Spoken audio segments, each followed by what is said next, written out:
comme elle parcourait du regard le flanc du coteau, les yeux de fleur de trèfle s'engluèrent de larmes. Si elle avait été capable d'exprimer ses pensées, elle aurait dit que ce n'est pas là ce dont ils rêvaient, des années plus tôt, lorsqu'ils avaient entrepris de renverser la race humaine. Ces scènes de terreur et de massacre n'étaient pas ce qu'ils avaient attendu avec impatience, le soir où le vieux maréchal les avait incités au soulèvement.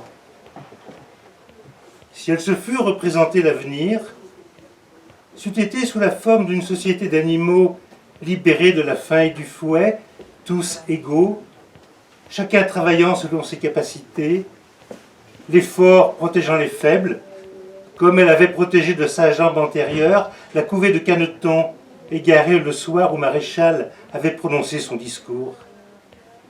Au lieu de quoi était venu pour eux un temps, elle n'eût su expliquer pourquoi, où plus personne n'osait parler franc, où partout rôdaient en grognant des chiens féroces, où l'on devait assister au châtiment de camarades déchiquetés après avoir avoué des crimes épouvantables.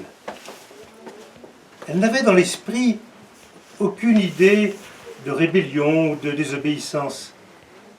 Elle savait que même dans les conditions présentes, les animaux connaissaient un sort meilleur que du temps de Jones, et qu'il importait avant tout d'empêcher le retour des humains.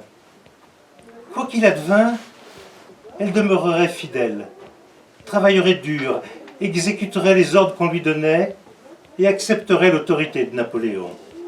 Cependant, ce n'était pas pour en arriver là qu'elle et tous les autres animaux avaient espéré et peiné. Ce n'était pas pour cela qu'ils avaient construit le moulin et bravé les balles du fusil de Jones. Telles étaient ses pensées, bien que les mots lui manquassent pour les exprimer.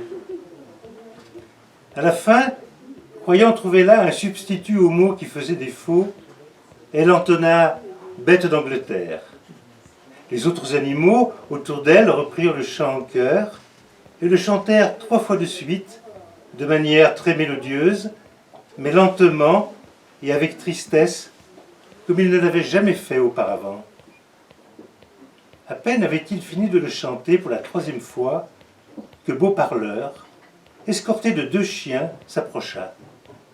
À en juger par sa mine, il avait des nouvelles importantes à communiquer.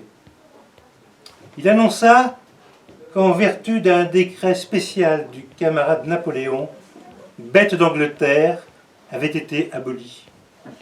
Il était désormais interdit de le chanter.